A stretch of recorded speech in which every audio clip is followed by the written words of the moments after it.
এই জন্য দুঃখ, কষ্ট, বেদনা এগুলি মানুষকে না বলে আল্লাহরে বলেন। কারণ মানুষকে যত বলবেন মানুষ উপহাস করবে, মানুষ আপনাকে হালকা ভাববে, আপনারে গুরুত্ব দিবে না, মানুষ আপনারে অবজ্ঞা করবে। কিন্তু দুঃখ কষ্ট সেজদায় আল্লাহরে বলার ট্রাই করেন, আল্লাহ শুধু আপনারে ভালোই বাসবে না, গুনাহ মাফ হয়ে যাবে, প্রশান্তিও অন্তরে পাবেন। আল্লাহ আপনাকে মুকাররাবিন বানায় তার বন্ধু বানায় দিবে। সুবহানাল্লাহ পড়েন। তাহলে চাইবেন কার কাছে?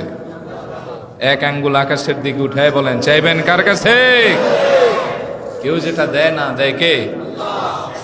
আল্লাহ তাআলা নিজে বলেছেন, ইয়া আইয়ুহাল্লাযীনা আমানু ইসতাঈনু বিস-সাবরি ওয়াস-সালাহ ইন্নাল্লাহা মা'আস-সাবিরিন।